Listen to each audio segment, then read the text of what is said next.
आज मैं आप लोगों को टपल्स के फंक्शन के बारे में बताऊंगा। ठीक है।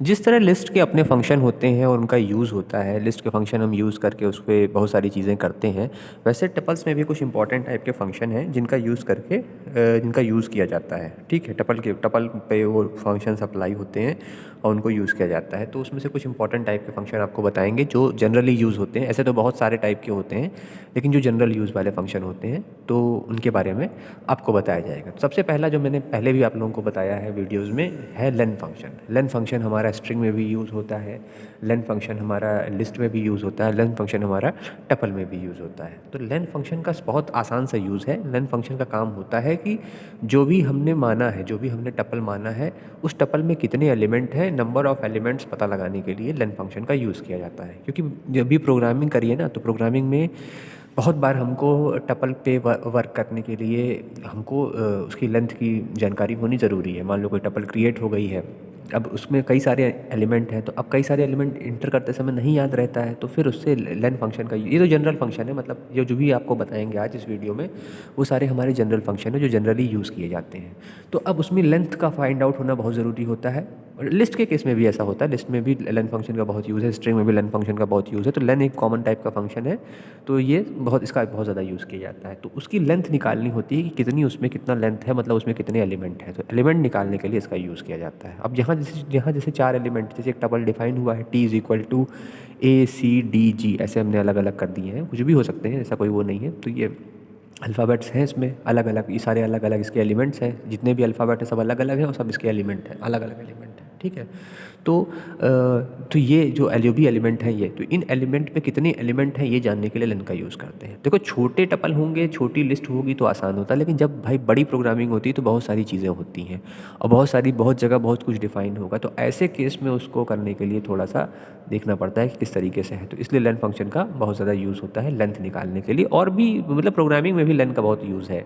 जब आप लोग आगे प्रोग्राम देखेंगे इसके, तो आपको समझ में आएगा किस तरीके क्यों लेन फंक्शन का इतना ज़्यादा यूज़ किया जाता है। और टपल में भी आपने देखा ही है किस तरह से लेन फंक्शन का यूज़ करके कई सारे छोटे छोटे प्रोग्राम और बड़े बड़े प्रोग्राम भी बनाए जाते हैं। ठीक है। तो मेन इसका पर्पस है लेंथ फाइंड आउट करना, क्योंकि लेंथ पता होकर ही हम कई बार इस पर फॉर लूप या जो भी लगाना चाहें वो लगा सकते हैं, अप्लाई कर सकते हैं और उनके टर्म्स को हम एक्सेस कर सकते हैं। दूसरा फंक्शन होता है सो मैक्स फंक्शन। ठीक है। अब मैक्स फंक्शन का बिहेवियर वैसे ही use to find the maximum value from a tuple.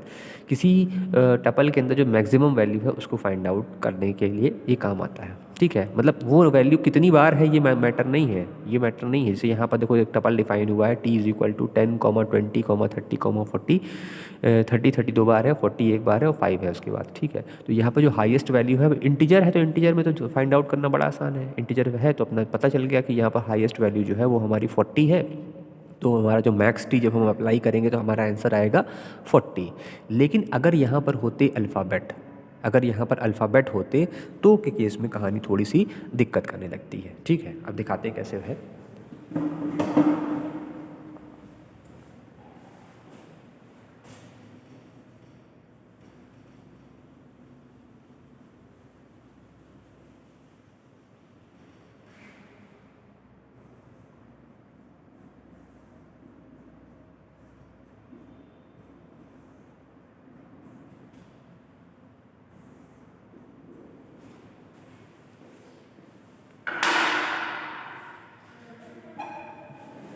देखिए यहाँ पर अब हमने यहाँ पे एक टपल बनाया है, उस टपल में 4 एलिमेंट हैं। देखो इंटीजर वाले में तो बहुत आसान है, इंटीजर वाले में वैल्यू देखिए बता दिया कौन सा मैक्सिमम वैल्यू है।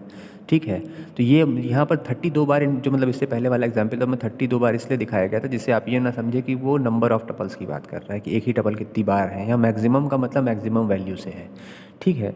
यहाँ पर ABCD जो है तो ये मैक्सिमम वैल्यू क्यों है, क्योंकि यहाँ पर D आउटपुट आएगा। अब यहाँ वैल्यू तो नहीं है, लेकिन हाँ वो प्रायोरिटी बेसिस पे इसको D को हम सबसे बड़ा यहाँ पर एलिमेंट मानेंगे। यहाँ प्रायोरिटी बेसिस पे सबसे बड़ा एलिमेंट जो है वो हमारा D है। ठीक है। जो भी और भी कोई होता और कोई बड़ा एलिमेंट होता तो वो भी हमारा वो माना जाता कि ये वाला एलिमेंट हमारा सबसे बड़ा एलिमेंट है। तो यहाँ जब सिंगल एलिमेंट है तो बात तो मतलब उसको उसकी प्रायोरिटी बेसिस पे मतलब कि ऐसे अगर ABCD में देखो तो सबसे आगे हमारा D आता है। और एक अस्काई वैल्यू भी होती है एक चीज़, किसी वीडियो में आपको शायद बताया होगा, उस ASCII वैल्यू के हिसाब से भी हमारा D सबसे ज़्यादा वैल्यू वाला होता है, तो उसकी वजह से ये होता है। ASCII वैल्यू होती हैं, इन सब की अपनी ASCII वैल्यूज़ होती हैं, हर अल्फ़ाबेट की, हर नंबर की अपनी ASCII वैल्यूज़ होती हैं, तो उस ASCII वैल्यू के हिसाब से भी होता है। ASCII वैल्यू का यूज़ ऐसे जनरली मतलब बहुत ज़्यादा डिटेल में तो नहीं है, लेकिन स्टार्टिंग में जब एक जगह पे बताया होगा, पहले स्टार्टिंग में किसी वीडियो में, मुझे याद नहीं आ रहा है, लेकिन बताया है कहीं पे। तो ASCII वैल्यू जो होती हैं उनके हिसाब से ये जो D है उसकी वो उसकी वैल्यू सबसे ज़्यादा है, इस वजह से ये D जो है यहाँ पर ये सबसे मतलब मैक्सिमम एलिमेंट पे आता है। और कोई अल्फ़ाबेट होता तो शायद वो आ जाता, लेकिन यहाँ पर अभी ये D को ही मैक्स एलिमेंट माना जाएगा। ठीक है, तो ये मिन लेंथ था और मैक्स था, और भी इसमें फंक्शन के बारे में आगे बताते हैं। और भी फंक्शन है इसमें, थोड़े ज़्यादा नहीं है, लिस्ट जितने तो नहीं है, लेकिन फिर भी मतलब भर के हैं। नेक्स्ट जो आपका फंक्शन है, इंपॉर्टेंट फंक्शन, वो है मिन फंक्शन। ठीक है, इसमें ज़्यादा फंक्शन नहीं है, कुछ ही फंक्शन यूज़ होते हैं। तो मिन फंक्शन में क्या है, जैसे मैक्स फंक्शन है, मैक्स फंक्शन में भाई जो मैक्सिमम वैल्यू होती है उसको देता है, रिटर्न करता है, चाहे वो कैरेक्टर के बेस से हो, चाहे वो इंटीजर के बेस से हो। तो सेम वैसा यहाँ पर भी है कि use to find a minimum value from a tuple. Tuple में जो भी एलिमेंट हैं उनमें जो भी उनकी मिनिमम वैल्यू उसमें से निकल के आ रही है वो बताता है। ठीक है, जहाँ T1 नाम का एक टपल है जिसमें अमित, सुनील, अदिति, इस तरह से नाम दिए हुए हैं। अब यहाँ पर देखो, अल्फ़ाबेट की जब बात करेंगे तो यहाँ ए से दो है, एक AM है और एक AD है। तो अगर हम M और D की बात करें, पहले तो चलो A को कंपेयर करेंगे, जैसे यहाँ पर S, सुनील को तो निकाल दो, वो तो हाईएस्ट उसमें चला गया। S है वो बहुत बाद में आता है, तो वो तो हाईएस्ट में चला गया। अगर हम स्टार्टिंग की बात करें तो पहला अल्फ़ाबेट हमारा A होता है, तो यहाँ अमित भी A से स्टार्ट हो रहा है, अदिति भी A से स्टार्ट हो रहा है। लेकिन उसके जब सेकंड अल्फ़ाबेट को कंपेयर करेंगे तो यहाँ पर अदिति में है D और इसमें है M। तो D और M की अगर हम की बात करें तो पहले हमारा D आता है, तो उस हिसाब से अदिति पहला हुआ, तो मतलब वो मिनिमम हुआ। तो मिनिमम यहाँ पर अदिति है, तो अदिति का नाम पहले जो है, मतलब जो मिनिमम इसमें आएगा अल्फ़ाबेट के अकॉर्डिंग, तो वो अदिति है, तो वो एक्सेस होकर बाहर आ जाएगा। ठीक है, नंबर में तो कुछ खैर कहने ही नहीं है, इंटीजर वैल्यूज़ में चाहे वो पॉजिटिव हो चाहे वो नेगेटिव हो, यहाँ इंटीजर वैल्यूज़ दी हुई हैं। जैसे T1 नाम का एक और एग्जाम्पल है कि 4, 6, 12, 9, 0, -2। तो यहाँ सब क्लियरली दिखाई दे रहा है कि -2 जो है वो सबसे मिनिमम है, तो मिनिमम वैल्यू -2 जो है वो बाहर आ जाएगी। ठीक है, तो ये इसमें बहुत मतलब मुश्किल नहीं है मिन और मैक्स को फाइंड आउट करना। इसी तरह से एक काउंट फंक्शन भी होता है, उसके बारे में आगे बताते हैं किस तरीके से वो वर्क करता है। नाम से भी पता चलता है, काउंट फंक्शन का मतलब है कि वो काउंटिंग करके बताएगा कौन सा एलिमेंट मतलब कितनी उसकी एग्जिस्टेंस है। नेक्स्ट जो आपका फंक्शन आता है वो है काउंट फंक्शन। ठीक है, काउंट नाम से पता चलता है कि काउंट करके बताता है कौन सा एलिमेंट, कितने एलिमेंट है ये नहीं काउंट करता, वो काम तो लेन फंक्शन कर देता है, तो वहाँ काउंटिंग का काम उसका नहीं होता है। लेकिन ये काउंट करके बताता है कि कितने फंक्शन कितनी बार अप्लाई हो रहे हैं। अगर कोई मतलब जैसे ये फंक्शन है हमारे, तो ये कितनी बार अप्लाई हो रहे हैं ये काउंट करके बताता है। कि जैसे जैसे फंक्शन का, सॉरी गलत वर्ड बोल के, कि जो मतलब टपल है हमारा, वो उस टपल के एलिमेंट कितनी बार एग्जिस्ट कर रहे हैं। जैसे यहाँ पर एक टपल है में 10 है, 20 है, 10 है, 30 है, फिर 40 है, तो यहाँ 10 2 टाइम्स है, तो ये काउंटिंग करके बताएगा कि वो कितनी बार है। तो जब हमने टी डॉट काउंट लगाया, उसमें एज आ आर्ग्यूमेंट 10 पास किया, तो आंसर आया 2, क्योंकि 10 यहाँ पर 2 बार है। अब नीचे वाला जो आउटपुट है आप देख रहे हैं लिखा हुआ T = काउंट 50। जब काउंट 50 करते हैं तो हमारा आउटपुट आता है 0, क्यों? क्योंकि यहाँ काउंट 50 है ही नहीं। ठीक है, अगर हम यहाँ पे 40 कर देंगे,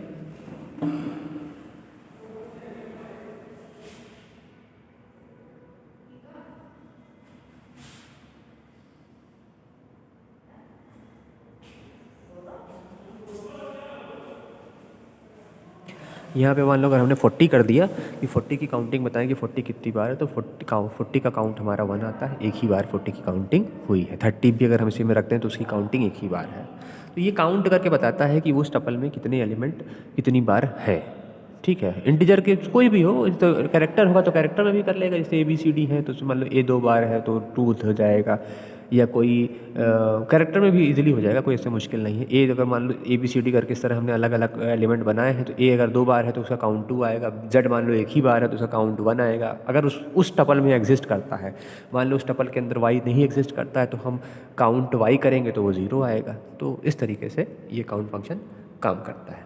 नेक्स्ट जो आपका एक थोड़ा सा इंपॉर्टेंट पार्ट है वो ये है कि difference between string and tuple क्या होता है। देखो स्ट्रिंग और टपल में कोई डिफरेंस तो बहुत सारे हैं वैसे तो, लेकिन कुछ जो मिक्स तरह के डिफरेंस है। स्ट्रिंग जो है वो सिर्फ एक तरह के डेटा टाइप को अलाउ करती है, क्योंकि स्ट्रिंग अपने आप में खुद डेटा टाइप है। और टपल जो है वो मिक्स डेटा टाइप को अलाउ करता है, कि इसमें हम एक ही टपल के अंदर हम स्ट्रिंग भी रख सकते हैं एज अ एलिमेंट, एक ही टपल के अंदर हम नंबर भी रख सकते हैं एज अ एलिमेंट, एक ही टपल के अंदर हम टपल भी रख सकते हैं एज अ एलिमेंट। तो सबसे बड़ा बेसिक डिफरेंस ये होता है। ठीक है, दूसरा एक जो है कि ये कंटिन्यूअस मैनर में ये डेटा स्टोर करता है। दे आर इम्यूटेबल, स्ट्रिंग जो है वो इम्यूटेबल होते हैं and store values in continuous. Immutable तो दोनों ही होते हैं, टपल भी होता है स्ट्रिंग भी होता है, लेकिन ये कॉन्टिन्यूअस मैनर में डेटा स्टोर करता है, मतलब इसमें एक कंटिन्यूएशन होता है डेटा स्टोर करने का। लेकिन मतलब जैसे उसको रखने का एक सिस्टम होता है, इसमें ऐसा नहीं होता, कोई कंटिन्यूटी नहीं होती। यहाँ जो भी होता है कोई ऐसा कंटिन्यूअस मैटर नहीं है कि हाँ ये डेटा पहले होगा वो डेटा बाद में होगा, ऐसा कुछ नहीं होता है। ठीक है, तो वो एक ये दो इसके एक बेसिक डिफरेंस आते हैं, जिसके थ्रू इसको डिफ्रेंशिएट किया जा सकता है। ठीक है, इसके बाद कुछ आपको इनके जो प्रोग्राम्स हैं उनके प्रोग्राम्स के थ्रू कुछ चीज़ें बताने की कोशिश करते हैं कि किस तरीके से किस चीज़ का क्या आउटपुट आएगा। यहाँ पर एल नाम का एक टपल है जिसमें कुछ एलिमेंट है। ठीक है, दीज एक एलिमेंट है, फिर यहाँ टपल का जो दूसरा एलिमेंट है वो खुद एक टपल है, जिसमें आर ए फ्यू और वर्ड ये अपने आप में एक एलिमेंट है। फिर दैट एक एलिमेंट है, वी अलग एलिमेंट है, विल अलग एलिमेंट है और यूज़ अलग एलिमेंट है। फिर यहाँ पर हमसे कह रहा है कि इसको एक्सेस करके बताइए। देखिए ये टपल है, यहाँ पे आप लोग स्क्वायर ब्रैकेट से कंफ्यूज मत होइएगा। इस टपल को एक्सेस करने के लिए भी हमें स्क्वायर ब्रैकेट का यूज़ करना पड़ता है, जैसे लिस्ट में हम करते हैं। तो यहाँ एल जो है पहले स्क्वायर ब्रैकेट में 1 आ रहा है, दूसरे स्क्वायर ब्रैकेट में स्लाइसिंग हुई है। ठीक है, दूसरे स्क्वायर ब्रैकेट में स्लाइसिंग हुई है क्योंकि यहाँ पहला जो L1 जो है वो हमारा खुद एक टपल है, तो उस टपल की स्लाइसिंग हुई है। पहले इसकी इंडेक्सिंग कर देते हैं।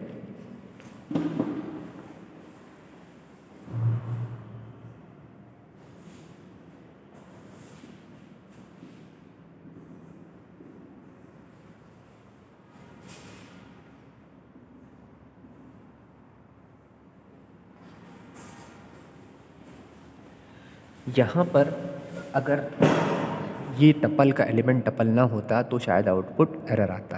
क्यों? क्योंकि यहाँ पर हम पहले L1 टपल को एक्सेस कर रहे हैं और उसी यहाँ पर 2 बार स्क्वायर ब्रैकेट लगे हैं, दूसरा स्क्वायर ब्रैकेट लगा हुआ है उस L1 टपल उस जो L1 टपल है, मतलब इंडेक्स नंबर 1 पे एल टपल के इंडेक्स नंबर 1 पे जो भी ये चीज़ है उसकी स्लाइसिंग की गई है। स्लाइसिंग 0 से लेके 2 तक की गई है। ठीक है, तो अब देखो इसमें आंसर तो आ रहा है आपका आर फ्यू क्यों आ रहा है? पहली बात तो आप पहला L1 पे जाओ। L1 मतलब L का जो टपल L है उसके नंबर 1 इंडेक्स पे, तो नंबर 1 इंडेक्स उसका खुद अपने आप में एक टपल है। फिर कह रहा है 0 से लेकर 2 तक जाना है। 0 से लेकर 2 तक जाना है मतलब 0 से स्टार्ट करेंगे और 1 तक जाएंगे। जैसे फॉर लूप चलता है वैसे ही रेंज फंक्शन चलता है, वैसे ही हमारा स्लाइसिंग भी चलती है। तो यहाँ पर हमारा 2 एलिमेंट आएंगे, एक आएगा R और दूसरा आएगा, एक मिनट, एक R आएगा, अरे सुनो थोड़ी सी गलती हो गई। यहाँ पर हमारा 0 से स्टार्ट हो रहा है और देखो स्टार्टिंग वैल्यू 0 है, एंड वैल्यू कुछ नहीं दी हुई है और स्टेप वैल्यू जो है वो 2 है। तो यहाँ एंड वैल्यू हमारी ऑटोमेटिकली 3 हो जाएगी। ठीक है, क्योंकि यहाँ पर 3 क्या होगी, बल्कि वो एंड तक जाएगा। जब एंड वैल्यू नहीं दी होती है तो स्टार्टिंग वैल्यू से लेके जहाँ तक भी वो टपल चलता है वो वहाँ तक जाता है। तो पहली बार ये एक्सेस करेगा R को, क्योंकि 0 नंबर इंडेक्स पे R है। अब यहाँ पर जो यहाँ पर जो स्टेप वैल्यू है वो 2, तो मतलब 0 में 2 ऐड होगा तो इसी दूसरे पे पहुँच जाएगा। दूसरे पे पहुँचेगा तो यहाँ पर दूसरे नंबर पे जो है वो है फ्यू, तो फ्यू को एक्सेस कर देगा। उसके बाद जब ये आगे जाएगा तो आगे इसमें है ही नहीं, तो आगे जा ही नहीं सकता है, क्योंकि आगे आपका अगर 4 होता, नंबर 4 इंडेक्स होता तो ये 0 के बाद 2 के बाद 4 पे जाता, लेकिन यहाँ नंबर 4 इंडेक्स है ही नहीं तो इसलिए जाएगा नहीं। क्योंकि ये देखो ये जो बाद वाली जो चीज़ हो रही है,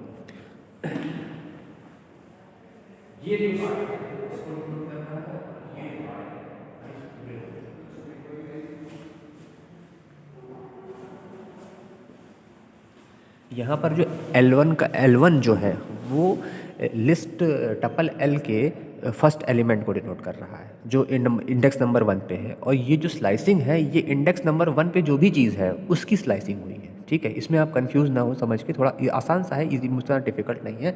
यह इंडेक्स नंबर 1 पे जो भी चीज़ है उसकी स्लाइसिंग, यहाँ इंडेक्स नंबर 1 पे भी हमारा एक लिस्ट है, टपल है, तो उस टपल की स्लाइसिंग हुई है 0 से लेकर एंड तक और स्टेप वैल्यू में है 2। तो 0 से स्टार्ट हो रहा है तो पहले R आएगा, फिर उसके बाद स्टेप वैल्यू 2 है तो दूसरा एलिमेंट जो होगा दूसरे नंबर इंडेक्स पे जो होगा। अब यहाँ पर इंडेक्स अंदर वाले के इंडेक्स की बात हो रही है, ना कि बाहर वाले की। बाहर जो टपल है उसकी बात नहीं हो रही है, जो इंडेक्स नंबर 1 पे टपल है ये उसकी बात हो रही है। तो इसलिए आर और फ्यू आएगा, ए बीच में स्किप हो जाएगा क्योंकि स्टेप वैल्यू दी हुई है। ठीक है,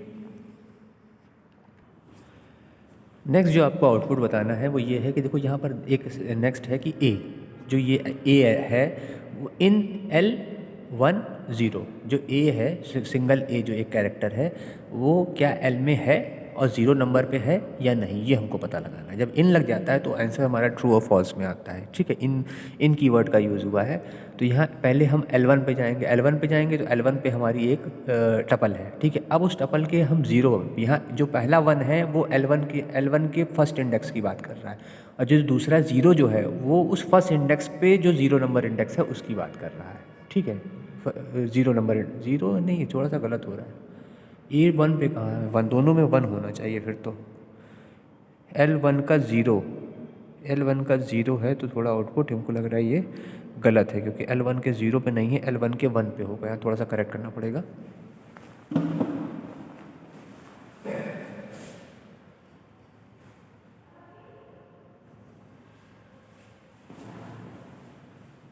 अब ठीक है, ठीक है, अब ठीक है। नोट्स में भी आप लोग करेक्ट कर लें इसको, जिन लोगों ने नोट्स लिखे हैं उनको नोट्स में भी करेक्ट कर लें कि ये L1 के 1 की बात हो रही है। L1 के 1 पे ए है तो हाँ, L1 के 1 पर मतलब L में जो नंबर 1 इंडेक्स है उसका जो नंबर 1 इंडेक्स है उस पर ए है, तो इसका आउटपुट आएगा ट्रू। ठीक है, सी वाले में क्या हो रहा है कि यहाँ पर सी वाले में ये कर रहा है कि L के पहले 0 से लेकर 1 तक इंडेक्सिंग हुई है और फिर उसी में L1 ऐड किया गया है। तो L 0 से स्टार्ट होगा और 1 तक जाएगा, 1 तक क्या 1 के एक पीछे तक जाएगा, मतलब एक बार चलेगा। तो सब 0 से स्टार्ट हो रहा है तो सिर्फ एक बार चलेगा ये, तो मतलब दीज जो है वो निकल जाएगा, बाकी का आगे नहीं चलेगा, क्योंकि स्टार्टिंग वैल्यू 0 है, एंड वैल्यू 1 है, तो एक ही बार चलेगा ये स्लाइसिंग, एक ही बार चलेगी पहली वाली, तो सिर्फ एक ही वैल्यू निकलेगी दीज। फिर यहाँ पर इसमें L1 ऐड किया गया है, मतलब L1 इंडेक्स पे जो भी चीज़ है वो ऐड की गई है, तो इस पे इन दोनों को ऐड जोड़ा गया है। तो जैसे पहले भी बताया था कि प्लस ऑपरेटर जब अप्लाई होता है दो टपल के अंदर, तो वो एक नई टपल क्रिएट हो जाएगी, उसमें सारे एलिमेंट आ जाएंगे। यहाँ मैंने कॉमा लगाना भूल गए हैं, लेकिन ये यहाँ पर जो पहली वाली स्लाइसिंग हो रही है उससे दीज निकलेगा, और L1 से पूरा L का जो इंडेक्स नंबर 1 है वो पूरा निकल जाएगा, ये सारे एक साथ कंबाइंड हो जाएंगे।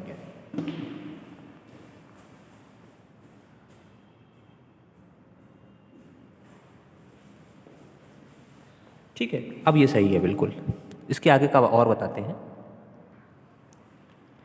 देखो, नेक्स्ट जो है आपका डी वाला, इसमें क्या है, यहाँ पर L1 पे स्लाइसिंग अप्लाई की गई है, 2 से स्टार्ट है और 2 पे ही एंड है। ठीक है, 2 से स्टार्ट हो रही है, सॉरी 2 पे नहीं एंड है, 2 से स्टार्ट हो रही है और एंड अंत तक जाएगी और स्टेप वैल्यू होगी 2। तो पहला इंडेक्स हो जाएगा हमारा 2, तो पहले 2 पे जो दैट है वो यहाँ आ जाएगा, फिर 2 में 2 ऐड होगा, क्योंकि जो स्टेप वैल्यू होती है वो स्टार्टिंग वैल्यू में ऐड होती है, तो 2 में 2 ऐड हो जाएगा तो जाएगा 4, तो फिर आएगा वेल, सिर्फ वेल आएगा, यही दोनों आएंगे, बाकी के नहीं आएंगे, क्योंकि बाकी यहाँ पर स्टेप वैल्यू 2 दी हुई है, तो आगे एलिमेंट है ही नहीं, तो आगे से एलिमेंट कैसे प्रिंट होंगे। वैसे ई वाले में क्या हुआ, यहाँ पर भी इन का यूज़ किया गया है। यहाँ कह रहा है L1 के 2 पर 2 इन L1, ठीक है, L1 के 2 पर 2 इन में क्या L1 है, ठीक है, L1 का 2 देखो, पहले L1 पहले स्टार्टिंग वाले 2 पे जाएंगे तो दैट है, फिर उसका 2 जो है उसका 2 अगर हम उसके 2 की बात करें तो उस पे जो 2 है, मतलब वो जो वैल्यू 2 पे आ रही है वो क्या है, तो वो उसका 2 है जो हमारा, ये ट्रू तो नहीं आना चाहिए मेरे हिसाब से, ये कहीं मिस्टेक हो गया है, 2 नहीं आएगा इस पर। तो L1 का 2 और 2, L1 का 2 और 2 पे ट्रू कैसे आ रहा है, 2 तो नहीं आना चाहिए, कुछ गलत है यहाँ पे। चलो इसे चेक कर लेते हैं, इसको रन करा के चेक कर लेंगे, ये वाला कुछ रॉन्ग है, फिर आपको बताते हैं कहाँ पे ये गलती हो रही है, कुछ यहाँ पर रॉन्ग है, इसको रन करा के चेक करेंगे। ठीक है, इसके बाद के वीडियो में आपको और भी कई सारे एरर फाइंडिंग वाले और वैसे क्वेश्चन आपको बताएंगे। हाँ, एक गलती हो गई जो कि हमने पहले से चेक कर लेना चाहिए था, मैंने चेक नहीं किया है यहाँ पर, अब की बार पहले से चेक करके रन कराने के बाद आपको ये क्वेश्चन कराएंगे। यहाँ कुछ मिस्टेक हुई है, उसको हम नेक्स्ट वीडियो में बीच में कहीं पर एक बार डिस्कस कर लेंगे।